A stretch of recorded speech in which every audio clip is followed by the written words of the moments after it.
문이 열려 있잖아. 잠깐만 들어가도 되겠지? 강민주는 2층 복도에서 숨을 멈췄어요. 18년째 잠겨있던 방문이 반쯤 열려 있었습니다. 이상한 끌림이 그를 붙잡았어요. 민주는 결국 금기를 깼습니다. 아무도 몰랐어요. 그게 되돌릴 수 없는 일을 불러왔다는 것을. 모든 이야기는 3개월 전으로 거슬러 올라갑니다. 그가 정원식 회장의 비서로 출근하던 그날부터 손이 떨렸습니다. 강민주는 대기업 본관 로비 앞에서 넥타이를 다시 매만졌어요. 한 번, 두 번, 세 번.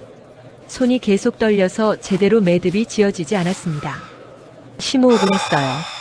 천천히 들이마시고 천천히 내쉬었죠. 오늘은 정원식 회장의 새 비서로 첫 출근하는 날이었습니다. 25살이었어요. 보육원에서 자란 민준에게 이 기회는 꿈 같았죠. 대기업 회장의 비서라니. 민준은 자신의 이력서를 떠올렸습니다. 보육원 출신, 대학 장학생, 성적 우수. 하지만 어디에도 가족란은 비어 있었어요. 로비가 넓었습니다. 천장이 높고 대리석 바닥이 반짝였어요. 아침 햇살이 유리창을 통해 쏟아져 들어왔습니다. 사람들이 분주하게 오갔어요. 정장을 입은 직원들, 손님들, 경비원들. 모두가 바빠 보였습니다. 민주는 그 사이에서 작아지는 기분이었어요. 과연 잘할 수 있을까? 엘리베이터 앞에 누군가 서 있었습니다. 50대 중반의 남자였어요. 키가 크고 안경을 쓰고 있었습니다. 정장이 단정했고 서류 가방을 들고 있었죠. 강민준 씨죠? 그가 먼저 말을 걸었습니다. 목소리가 차분했어요. 저는 김전무입니다. 회장님 곁에서 20년째 일하고 있어요. 민준이 급히 인사했습니다. 잘 부탁드립니다. 허리를 깊이 숙였어요. 엘리베이터가 올라갔어요. 층수가 올라갈수록 민준의 심장 박동도 빨라졌습니다. 김전무가 조심스럽게 말했습니다. 회장님은 엄격하신 분입니다. 하지만 공정하시죠?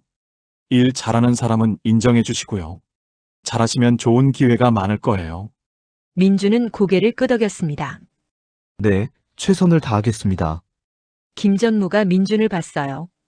긴장하셨어요? 조금요. 괜찮아요. 다들 처음엔 그래요. 최고층에 도착했어요. 엘리베이터 문이 열렸습니다. 복도가 나왔어요. 조용했습니다. 카펫이 깔려 있어서 발소리가 나지 않았죠. 벽에는 그림들이 걸려 있었어요. 현대 미술 작품들 같았습니다. 복도를 지나 회장실 문 앞에 섰습니다. 나무로 만든 큰 문이었어요. 김전무가 노크했죠. 들어오게. 낮고 묵직한 목소리가 들렸습니다. 민준의 등에 식은땀이 흘렀어요. 문이 열렸어요. 넓은 사무실이었습니다. 천장이 높고 창문이 커서 서울 전경이 한눈에 들어왔어요. 책장이 벽면 가득했고 책들로 빼곡했습니다. 창가 책상에 정원식 회장이 앉아 있었어요. 75세였지만 정정했습니다. 하얀 머리카락이 단정하게 빗어져 있었고 눈빛이 날카로웠죠. 검은색 정장을 입고 있었고 자세가 꼿꼿했어요. 회장님, 새로운 비서 강민준입니다. 김전무가 소개했어요. 민준이 깊이 인사했습니다. 허리를 90도로 숙였어요. 강민준입니다. 열심히 배우겠습니다. 목소리가 떨렸습니다. 회장이 민준을 천천히 훑어봤어요. 고개를 들지 말라고 하지 않았는데도 민준은 계속 고개를 숙이고 있었습니다. 침묵이 흘렀습니다. 10초, 20초. 그 시간이 영원처럼 느껴졌어요. 그 시선이 무거웠습니다. 민준은 긴장한 채 고개를 숙이고 있었어요. 등에 땀이 흘렀습니다. 25살. 회장이 드디어 입을 열었습니다. 젊군. 열심히 하게. 민준이 천천히 고개를 들었어요. 회장과 눈이 마주쳤습니다. 회장의 눈빛에 뭔가 스쳐 지나갔습니다. 설명할 수 없는 감정이었어요. 민준은 알 수 없었습니다. 회장이 잠시 민준을 바라봤어요. 5초쯤이었을까요? 그리고 다시 서류로 시선을 돌렸습니다. 오후에 저택에서 서류 가져오게. 민준은 고개를 숙였어요. 네, 알겠습니다. 목소리를 가다듬어 말했습니다. 회장이 손을 흔들었어요. 나가보게. 복도로 나왔습니다. 민주는 크게 숨을 내쉬었어요. 긴장이 조금 풀렸습니다. 김 전무가 민준의 어깨를 가볍게 두드렸어요. 잘하셨어요. 회장님이 말씀 길게 하신 거예요. 관심 있으시다는 뜻이에요. 정말요? 보통은 한마디만 하시거든요. 민준의 사무실은 회장실 옆 작은 방이었습니다. 책상과 의자, 컴퓨터가 있었어요. 창문으로 서울 시내가 보였습니다. 김 전무가 업무를 설명했어요. 회장님 일정 관리가 제일 중요해요. 서류 정리, 미팅 준비도 하셔야 하고요. 민주는 열심히 메모했습니다. 점심시간이 지나고 민주는 택시를 탔습니다. 성북동 주소를 불렀어요. 택시가 강남을 빠져나가 북쪽으로 올라갔습니다. 고급 주택가였죠. 길이 좁아지고 언덕이 나타났어요. 담장들이 높았습니다. 큰 집들이 보였어요. 택시가 좁은 골목길을 지나 큰 대문 앞에 멈췄습니다. 여기에요. 기사님이 말했습니다. 민주는 요금을 내고 내렸어요. 대문이 높았어요. 한옥 스타일이었습니다. 나무로 된 문에 기와가 올라가 있었죠. 담장도 높아서 안이 보이지 않았어요. 민주는 초인종을 눌렀습니다. 잠시 후 인터폰에서 소리가 났어요. 누구세요? 회장님 비서 강민준입니다. 서류 가지러 왔습니다. 잠시만요. 곧 대문이 열렸습니다. 60대 정도의 관리인이 나왔어요. 어서 오세요. 안으로 들어오세요. 민준이 대문을 들어섰습니다. 정원이 펼쳐졌어요. 잘 가꾸어진 정원이었어요. 소나무가 여러 그루 있었고 단풍나무도 있었습니다. 돌로 만든 길이 저택까지 이어져 있었죠. 대저택인데도 뭔가 따뜻하고 정겨운 느낌이 들었어요. 민주는 신발을 벗고 현관으로 들어섰습니다. 복도가 길었어요. 원목 바닥이 따뜻해 보였습니다. 벽에는 서예 작품들이 걸려 있었어요. 관리인이 안내했어요. 이쪽으로 오세요. 거실로 들어섰습니다. 넓은 공간이었어요. 천장이 높고 창문이 커서 햇빛이 가득 들어왔습니다.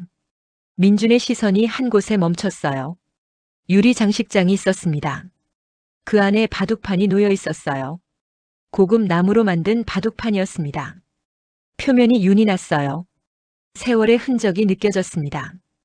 바둑돌들이 나무통에 담겨 있었죠. 검은 돌통과 흰 돌통. 장식장 문에는 자물쇠가 채워져 있었어요. 민주는 그 바둑판을 보는 순간 이상한 느낌을 받았습니다. 가슴이 두근거렸어요. 심장이 빠르게 뛰었습니다. 왜일까요? 그냥 바둑판일 뿐인데 발걸음이 떨어지지 않았습니다. 한 발짝 가까이 다가갔어요. 바둑판을 자세히 봤습니다. 선이 그어져 있고 점들이 찍혀 있었어요. 민주는 그것을 보며 묘한 익숙함을 느꼈습니다. 뒤에서 목소리가 들렸습니다. 민준이 화들짝 놀라 돌아봤어요. 60대 여성이 서 있었습니다. 키가 작고 우아한 한복 차림이었어요. 머리를 단정하게 올려 묶었고 표정이 온화했어요. 안녕하세요. 정 회장 아내인 박서희가 인사를 건넸습니다. 민준이 급히 인사했어요. 안녕하세요, 사모님. 저는 강민준입니다. 서류 가지러 왔습니다. 고개를 숙였습니다. 서희가 미소 지었습니다. 서재는 2층이에요. 그런데 그녀의 시선이 민준의 얼굴에 머물렀어요. 조금 오래 바라보는 것 같았습니다. 민준은 불편했어요. 아까 보니 저 바둑판을 보고 있던데. 서희가 유리 장식장 쪽을 봤어요. 아름답죠?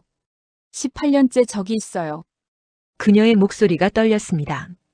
손으로 가슴을 쓸어내렸어요. 민주는 뭔가 물어보면 안 될 것 같았어요. 분위기가 무거웠습니다. 서희가 계단 쪽을 가리켰습니다. 2층 복도 끝방이 서재예요. 민준이 고개를 숙였어요. 감사합니다. 서희는 거실에 남아 바둑판을 바라봤습니다. 민주는 계단을 올라갔어요.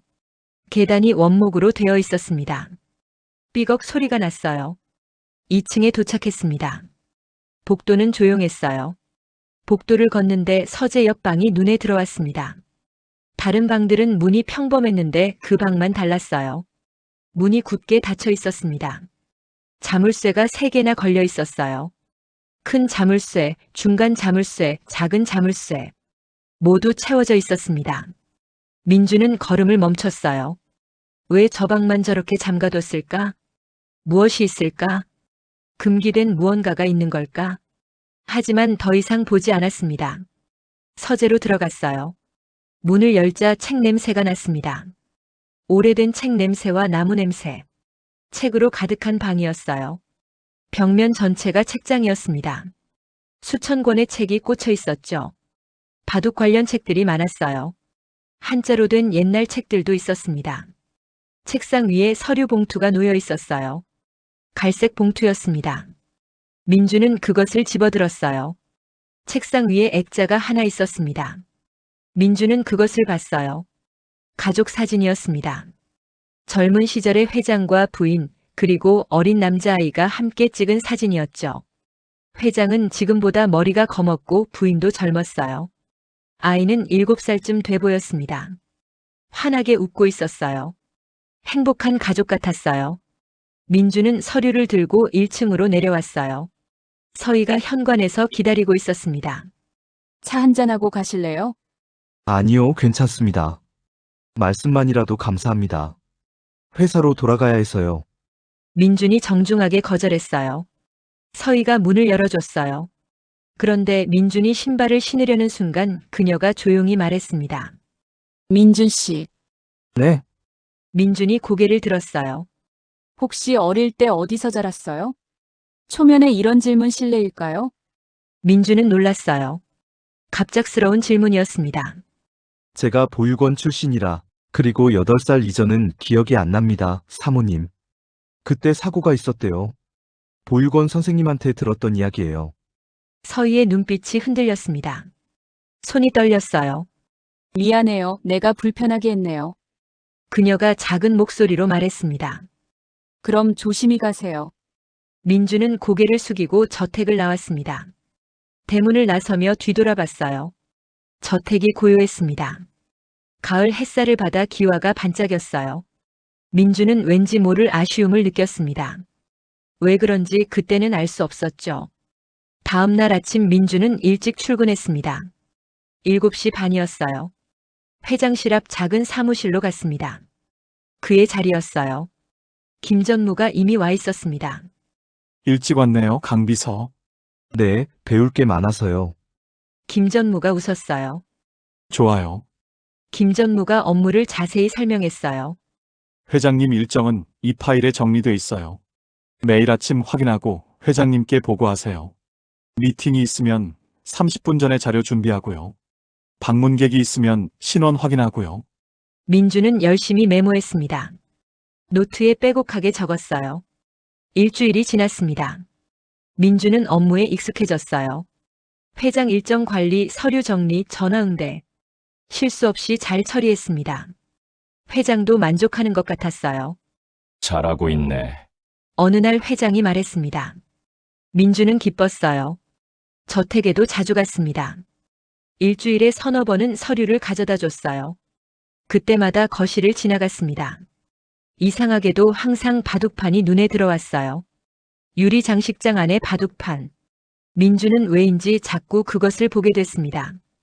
다가가서 자세히 보기도 했어요. 바둑판의 선과점. 왜 이렇게 익숙할까?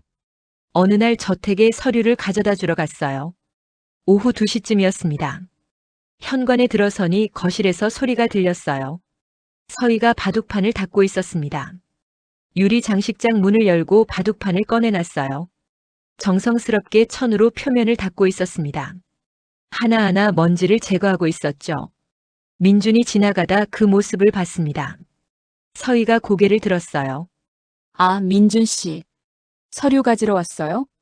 네, 민준이 대답했습니다. 서희가 바둑판을 쓰다듬었어요. 부드럽게 손을 올려 쓸어내렸습니다. 이게 우리 집에서 제일 소중한 거예요. 목소리에 애정이 담겨 있었어요. 민준이 조심스럽게 물었습니다. 그런데 왜 아무도 안 쓰세요? 서희의 손이 멈췄어요. 바둑판에서 손을 떼고 천을 내려놨습니다. 다시는 꺼내지 않기로 했어요. 그녀의 목소리가 떨렸습니다. 눈가가 붉어졌어요. 이걸 보면 그날이 생각나서. 민주는 더 묻지 않았습니다. 분위기가 무거웠어요. 서인은 바둑판을 다시 장식장에 넣었습니다. 조심스럽게 들어서 제자리에 놓았어요. 문을 닫고 자물쇠를 채웠습니다. 그리고 한참을 그 앞에 서 있었습니다. 민주는 조용히 2층으로 올라갔어요. 서류를 찾아 내려왔습니다. 서인은 거실 소파에 앉아 있었어요. 핸드폰을 보는 척하고 있었지만 눈물을 흘리고 있었습니다. 민주는 조용히 인사하고 나왔어요. 저택을 나오며 민주는 생각했습니다. 저 바둑판에 어떤 사연이 있을까? 왜 그렇게 소중하게 간직하면서도 쓰지 않을까? 민주는 이런저런 생각으로 발걸음이 무거웠습니다. 저택을 나가는 길에 회장의 차를 마주쳤습니다. 민주는 가던 길을 멈추고 인사했습니다. 회장은 막 외출해서 돌아온 참이었어요. 얼굴이 차가운 바람에 빨갛게 상기돼 있었습니다. 회장이 민준을 봤습니다. 자네 서류 가지러 왔나?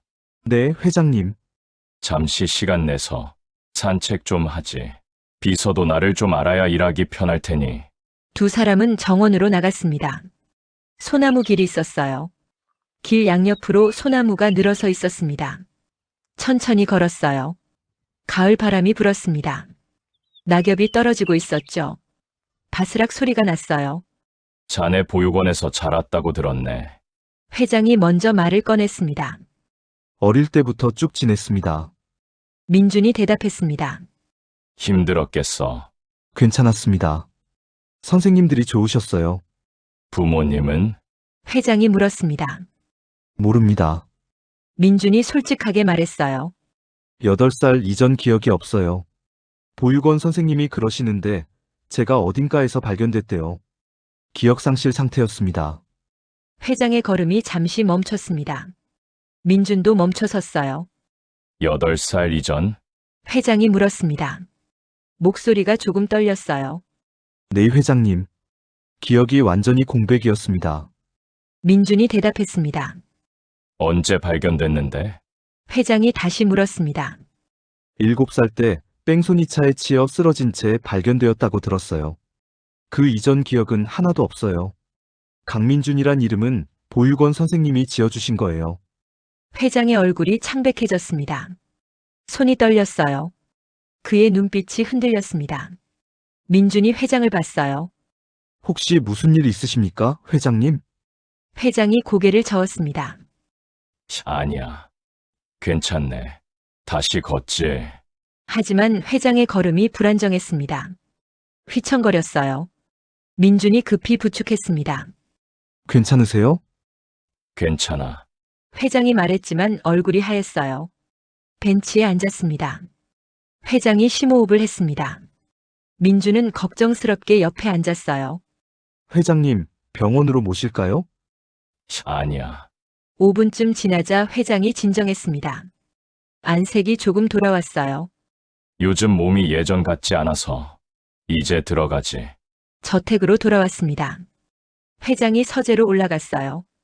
집에 돌아온 민주는 회장님의 창백한 얼굴이 자꾸 신경 쓰였습니다. 다음 날 김전무가 민준을 불렀습니다. 어제 회장님 어디 불편하신 데 없으셨어요? 조금 힘들어하셨어요. 괜찮다고 하셨지만요. 김전무의 표정이 어두워졌습니다. 이맘때 자주 그러세요. 18년 전 일 때문에. 민준이 물었어요. 18년 전이요? 김전무가 한숨을 쉬었습니다. 손자분이 실종됐어요. 7살 때. 그 이후로 회장님이 많이 힘들어하셨죠. 민준의 가슴이 철렁했습니다. 언제요? 1999년도 이맘때쯤이었죠. 생일날 놀이공원에 갔다가 그만. 김전무가 말했습니다. 민준은 기분이 이상했어요. 바로 자신이 발견된 연도와 똑같았거든요. 며칠이 지났습니다. 회장이 지나가다가 사무실에 앉아있는 민준을 보았습니다.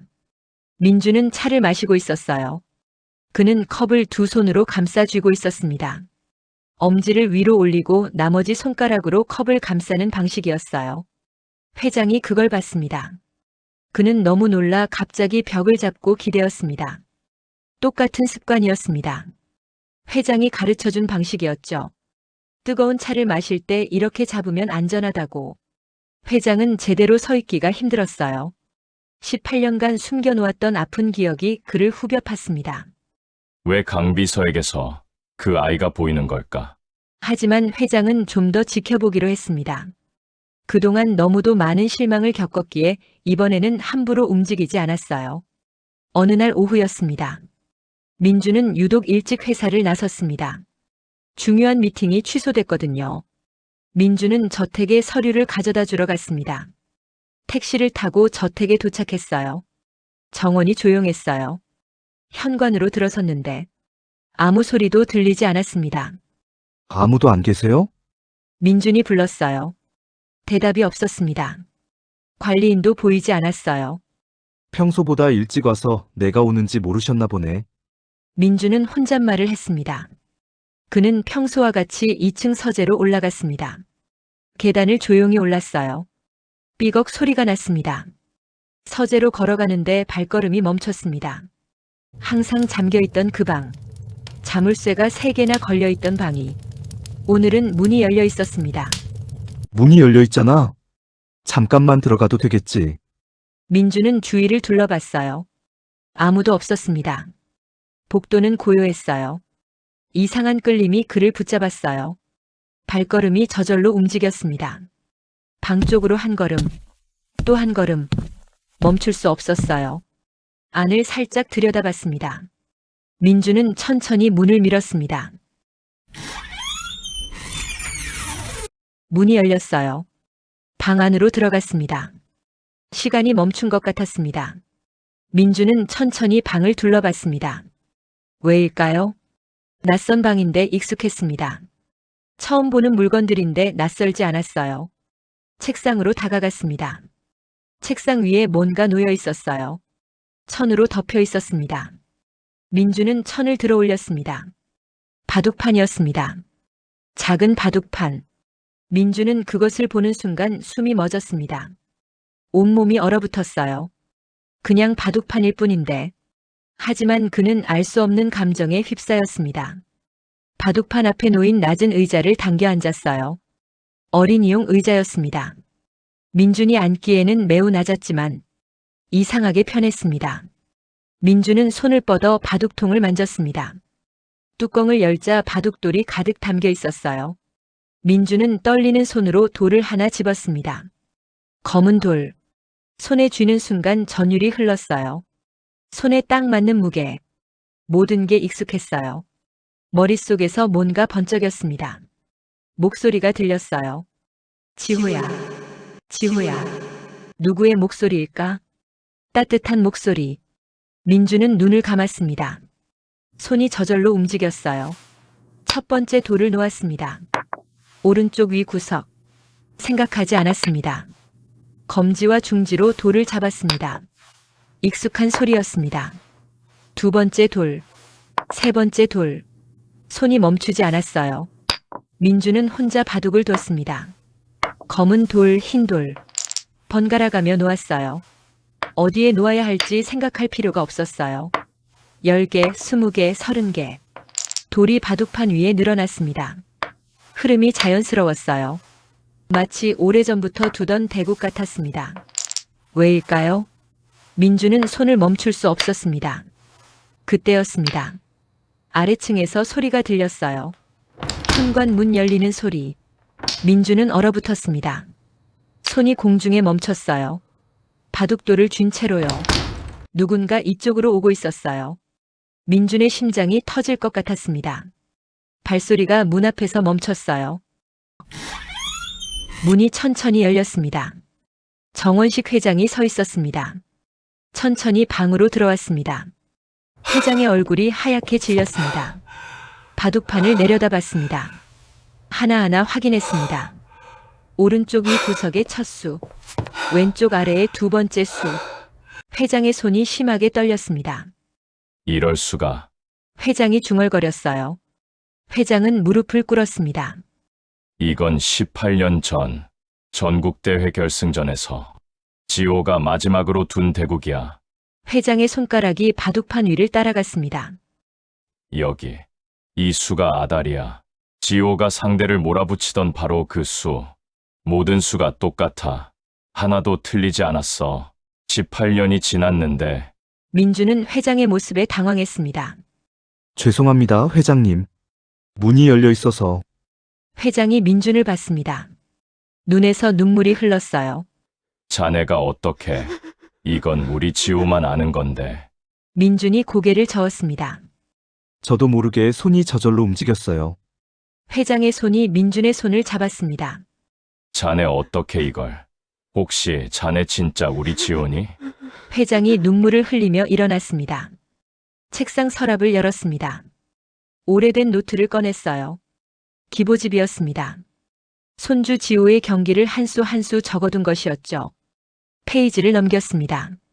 2006년 전국대회 결승. 정지호. 그 아이가 우승할 때 둔 바둑돌 위치야. 회장이 민준에게 보여줬어요. 민준은 책상 위 바둑판을 봤습니다. 똑같았습니다. 자신이 둔 바둑판의 돌과 위치가 똑같았어요. 민준의 입이 벌어졌습니다. 어떻게 이런 일이? 회장이 민준의 어깨를 잡았습니다. 민준이 떨리는 손을 봤습니다.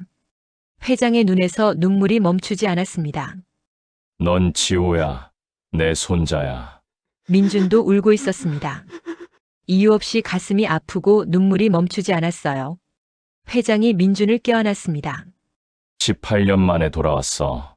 민준이 회장의 품에서 울었습니다. 왜 그런지 회장의 품이 낯설지 않았습니다. 두 사람은 바둑판 앞에서 한참을 울었어요. 18년 만에 재회였습니다. 회장이 진정하고 말했습니다. 확실하게 해야 해. DNA 검사. 민준이 고개를 끄덕였습니다. 회장이 민준의 눈을 닦아줬어요. 일어나자. 할머니께 말씀드려야지. 두 사람은 일어났습니다. 1층 거실로 갔습니다. 서희가 막 집에 들어왔어요. 그녀는 두 사람을 보고 놀랐어요. 그들의 눈이 빨갛고 얼굴이 젖어 있었습니다. 무슨 일이에요? 회장이 서희의 손을 잡았습니다. 그가 떨리는 목소리로 말했습니다. 강비서, 우리 지호 같아. 서희가 민준을 봤어요. 그게 무슨 말씀이에요? 정말 지호예요? 회장이 고개를 끄덕였어요. 지금 2층 방에서 봤어. 지호가 두던 그 대국을 똑같이 재현하고 있었어. 내가 가르쳐 준 걸 손이 기억하고 있었던 거야. 서희가 민준에게 다가왔습니다. 그건 우리 지호만 아는 건데. 어떻게 그럴 수가? 손을 뻗어 민준의 얼굴을 만졌어요. 지호야. 정말 너니? 민준의 눈에 조용히 눈물이 흘렀습니다. 저도 잘 모르겠어요. 하지만 여기가 익숙해요. 모든 게 낯설지 않아요. 서희가 민준을 안았습니다. 세 사람은 거실에서 한참을 울었어요. 날이 밝자마자 병원에 갔습니다. 대학병원 유전자 검사실이었어요. 회장과 민준이 함께 샘플을 제출했습니다. 민준의 팔에서 피를 뽑았고 회장의 팔에서도 피를 뽑았습니다. 결과는 2주 후에 나온다고 했습니다. 검사 시간이 필요하대요. 정확한 결과를 위해서요. 그 2주는 가장 긴 시간이었습니다. 민준은 저택에서 지냈어요. 매일 저녁 함께 식사했어요. 산책도 함께 했습니다. 조금씩 기억이 돌아오는 것 같았어요. 민준은 저택이 점점 익숙해졌습니다. 정원도 거실도 복도도 모든 게 낯설지 않았어요. 어느 날 밤 민준은 꿈을 꿨습니다. 7살 아이가 바둑을 두고 있었어요. 할아버지가 옆에 앉아 가르쳐주고 있었습니다. 여기에 놓으면 어떻게 될까? 할아버지가 물었어요. 아이가 생각하더니 돌을 놓았습니다. 할아버지, 저 여기다 둘 거예요. 잘했어, 지호야. 할아버지가 웃었어요. 민준은 깨어났습니다. 식은땀을 흘리고 있었어요. 지호. 그 이름이 자꾸 들렸습니다. 길었던 2주가 흘렀습니다. 병원에서 연락이 왔습니다. 결과 나왔습니다.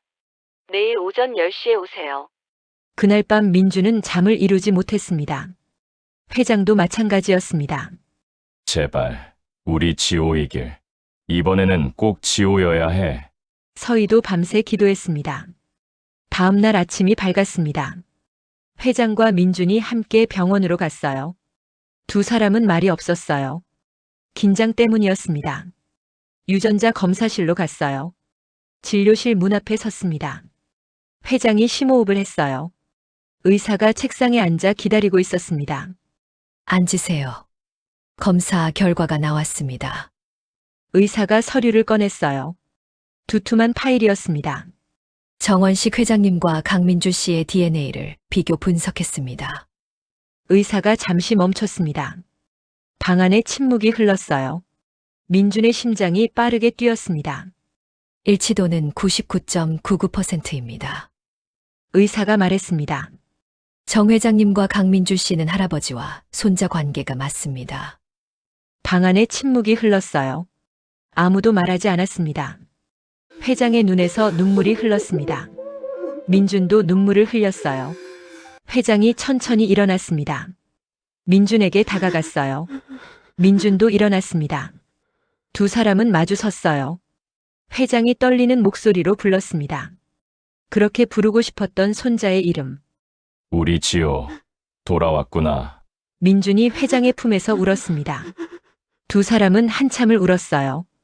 저택으로 돌아가는 길이었어요. 차 안에서 회장이 민준의 손을 잡았습니다. 이제 집으로 가자. 우리 집으로. 민준이 고개를 끄덕였어요. 저택에 도착했습니다. 서희가 현관에서 기다리고 있었어요. 회장이 고개를 끄덕이자 서희가 울음을 터뜨렸습니다. 지호야. 정말 지호구나. 서희가 민준을 안았습니다. 민준도 할머니를 안았습니다. 저 돌아왔어요. 세 사람은 현관에서 한참을 울었어요. 거실로 들어갔습니다. 소파에 앉았어요. 회장이 유리 장식장을 열었습니다. 18년 만이었어요. 자물쇠를 풀고 문을 열었습니다. 바둑판을 꺼냈어요. 조심스럽게 들어서 탁자 위에 놓았습니다. 18년 만이네. 하랩이랑 한판 둘까? 회장이 말했습니다. 민준이 바둑판을 봤어요. 가슴이 뛰었습니다. 좋아요, 할아버지. 민준이 천천히 바둑판 앞에 앉았어요. 회장도 마주 앉았습니다. 18년 만의 대국이었어요. 검은 돌과 흰 돌. 민준이 손을 뻗어 돌을 집었어요. 그 순간 온몸에 전율이 흘렀습니다. 차가운 촉감, 매끄러운 표면, 손에 딱 맞는 크기, 모든 게 익숙했어요. 첫 수를 놓았습니다. 오른쪽 위 구석이었어요. 검지와 중지로 돌을 잡고 놓는 방식이 자연스러웠습니다. 생각하지 않았어요. 그냥 손이 움직였습니다. 회장의 눈빛이 흔들렸습니다. 저 방식. 7살 때 네가 돌 잡던 방식이야. 그가 중얼거렸습니다. 수가 진행됐어요. 10수, 20수. 민준의 손이 저절로 움직였습니다. 어디에 놓아야 할지 생각할 필요가 없었어요. 몸이 기억하고 있었습니다. 30수가 지났습니다. 민준이 돌을 놓다 말고 회장을 봤어요. 할아버지. 이상해요. 뭐가? 손이 알아서 움직여요. 생각하지 않아도 어디에 놓을지 알아요. 회장이 미소 지었습니다. 눈물을 흘리며 웃었어요. 네 몸이 기억하는 거야. 내가 널 가르쳤으니까. 민준이 바둑판을 봤어요. 눈물이 났습니다. 왜 우는지 몰랐습니다. 그냥 눈물이 멈추지 않았어요. 회장이 일어나 민준을 안았습니다. 잘했어, 지호야. 할아버지가 자랑스럽다. 할아버지. 저 기억나요. 할아버지랑 여기서 바둑 뒀어요. 매일 밤이요. 서희가 다가와 손자를 안았습니다. 세 사람은 그렇게 서로를 바라보며 기쁨의 눈물을 흘렸죠. 6개월이 지났습니다. 민주는 완전히 적응했어요. 이제 저택이 집이었습니다. 회장이 할아버지였고 서희가 할머니였어요.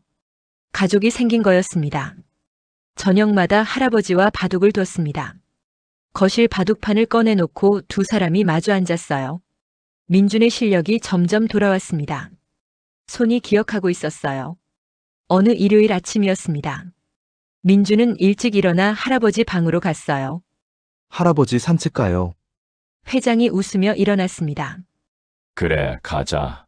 두 사람은 나란히 정원을 걸었습니다. 햇살이 따뜻했어요. 할아버지. 민준이 말했습니다. 전 정말 행복해요. 회장이 손자를 봤어요. 나도 그렇단다. 민준이 할아버지 손을 잡았습니다. 다시는 떠나지 않을게요. 여기가 제 집이에요. 할아버지가 제 가족이고요. 회장이 손자 손을 꽉 잡았어요. 알아. 우린 이제 영원히 함께야. 절대 놓지 않을 거야. 민주는 미소 지었습니다. 민주는 할아버지 옆을 걸으며 바둑판을 떠올렸습니다. 어릴 적 할아버지가 말씀하셨죠. 바둑은 한 수 한 수가 쌓여서 완성되는 거란다. 그때는 몰랐습니다. 인생도 그렇다는 걸. 민주는 할아버지 손을 꼭 잡았습니다. 따뜻했어요. 이제 알았습니다. 따뜻한 가족의 품이 무엇인지를. 18년이 걸렸지만 늦지 않았어요. 새로운 시작이었죠. 민주는 할아버지와 함께 걸었습니다. 그리고 생각했어요. 다음 한 수를요. 인생의 다음 한 수를. 오늘의 이야기가 당신의 마음에 작은 울림을 드렸을까요? 앞으로도 당신의 나날에 잔잔한 위로가 될 이야기들로 찾아뵙겠습니다. 당신의 오늘을 늘 응원합니다. 감사합니다.